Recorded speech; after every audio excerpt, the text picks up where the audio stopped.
got to keep your head up. Hey, don't film this though, man. It's private, man. So just tell me how you've been feeling with all the stuff that's been going on the last couple of weeks. Good, relieved, happy to be home. It's a trip when you know that last week you were in jail and I was in this little cell and it was real dirty and I didn't have any hot water and dudes were telling me when to shower and when to eat and all of that. And then the next week I'm up in Monty's with champagne and filet mignon and lobster and shrimps. Did you ever feel like your life was threatened in jail? By the guards, not by the inmates. They just did everything they could do to try to break me because I used to talk a lot of, coming out of jail. No, not you. I know. It's hard to believe, Tabitha, but you just got to picture it. But, they would say things, because they would call you, jail was the first place and I can go, and they just went, well, as soon as I got there, they went, there he goes. And he goes, who? And he goes, there's the rich nigga. I was like, oh, he said nigger. He said nigger. And everybody's looking at me like, so? And I was like, oh my God, this is where I'm gonna be staying? He just said nigger. Well, you got niggas in one of your records. Niggas. He's talking about niggers. Niggers was the ones on the rope hanging out the thing. Niggas is the ones with gold ropes hanging out at clubs. Well, maybe not everyone's aware of the differentiation. They don't have to be. Everyone, if you're not a nigger and you don't use that word, you don't have to understand. It's just not one of those things. How did you meet the girl involved in the alleged rape? I met her in the club. Some guys introduced me to her. Sorry. I met her in the club. Some guys introduced me to her. And she was very forward with you? Extremely. And what happened? She did some things. And sexual things? We got together, yeah. She did some things there at the club, and we got together later that night.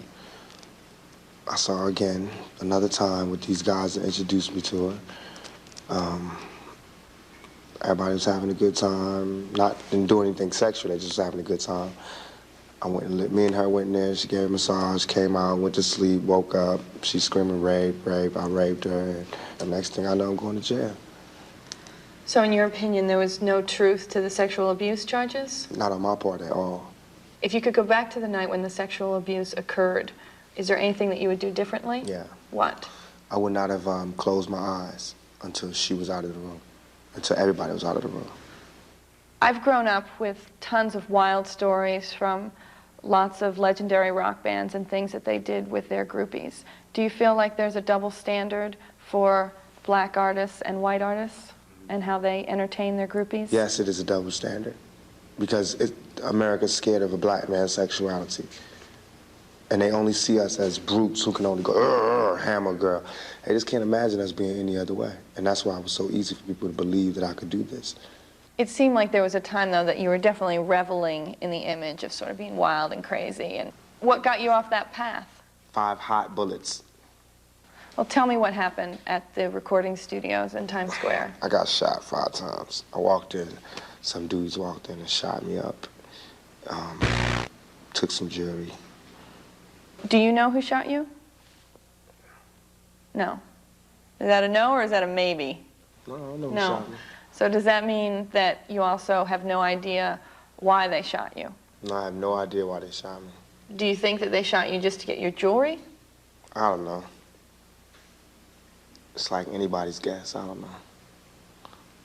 I don't really like to talk about it. At any point, did you think that you were going to die after being shot 5 times? No. No, I didn't. Immediately, I was like, God, man. I know how it's going to be when I die. It's going to be no noise. You're going to hear people screaming. I'm going to fade out. You were on trial for sex abuse charges at the time of the shooting. I was on trial for rape and sodomy and guns possessions and forcible kidnapping, about 18 charges. That's why I wanted to die at that point. Because I was like, I'm tired. But I lived and I was like, well, I can't check out. So you felt suicidal? Oh, definitely. It wasn't like I was one day waking up wanting to commit suicide. Just all around felt suicidal. But I couldn't kill myself. I just wanted somebody to kill me for me. You know what I mean? Yet you were still happy you survived the 5 gunshot wounds. The only reason I was happy was because I didn't want them to take me out. I want honor, man. I want suckers that want to rob you, taking you out. You know what I mean? That's cowardly. Do you feel rehabilitated? That's what they try to do in jail. No, jail is not a rehabilitation thing. I feel like I've grown and matured. I don't think jail had anything to do with it, though. Tell me what you've been recording in the studio since you got out of jail. Okay. Euthanasia is the name of the album. It's a double album. I'm going to release it for Christmas. It's going to have Snoop on it. Me and him did a song called Two of America's Most Wanted. Did that one. Apropos. Yes. Here's some of that new album. Hear how Tupac thinks he's changed as a person since jail and how he'd like his fans to see him now when the MTV interview continues. So you were telling me earlier about Two of America's Most Wanted. Can you play me a little? Oh, yes. This is with Snoop, right? Yep. This is me and Snoop, Two of America's Most Wanted. I never stop at needs. Motherfucking G's. If you got a better floor, another one. Two of America's Most Wanted. Ain't nothing but a gangsta. Nothing but a gangsta port. Ain't nothing but a gangsta. Nothing but a gangsta port. It ain't nothing but a motherfucker. How long did it take you to record that? Was it just one day in the studio? One day in the studio. That was one of 2 other songs I did that day. Do you feel like rappers should be more responsible for their lyrics? Yes. What would you define as irresponsible? You talk about murder and death, you don't talk about the pain. Or you talk about killing and robbing and stealing, you don't talk about jail and death and betrayal and all the things that go with it. A lot of people would characterize your music as gangster rap. Do you? No. Why not? Marlon Brando's not a gangster actor, he's an actor. Axl Rose and them are not gangster rock and rollers, they're rock and rollers, right? So, I'm a rapper. This is what I do, I'm an artist. Well, what's on this stat that you could play us? This one's called Life Goes On. It's like talking about all the deaths that we have and how you just got to get over it. How many brothers fell victim to the streets? Rest in peace, young nigga. There's a heaven for you. I'd be a lie if I told you that I never thought of death. My nigga, we the last ones left. As I bail through the empty halls, breath stinking in my drawers. Ring, ring, ring, quiet y'all. Here coming calls. Plus it's my homie from high school. He getting by. Does anything that Bob Dole says make any sense to you as far as rap is concerned? No, I don't have no disrespect towards Bob Dole. I know he don't know what he's talking about. He's just talking. Some card that somebody gave him. He's just reading off that card. But he's cute, you know what I mean? He's my grandfather. One of the characterizations made of rappers often is that they're very boastful. It seems like right now you're taking pains to be humble and look at things from a very realistic perspective. Is that accurate? Mm-hmm. I think being humble is sexy. That's my new put. I'm pushing humble. You're being humble to get chicks? I'm trying to turn you on, Tabitha, as a matter of fact. I'm hoping my humble thing is going to get to you. So you got married in prison. Yes. What happened with that? It didn't work. Not because of her or me or jail. It just wasn't the right thing to do at the time. I married her for the wrong reasons. What were the reasons? I cared about her, but I married her because I was in jail, I was alone, and I didn't want to be alone. And how would you compare how you're handling fame and fortune in 1995 to how you did a couple of years ago? I believe I'm more responsible, more mature, and more focused. And I will be more focused and even more responsible and even more mature in time.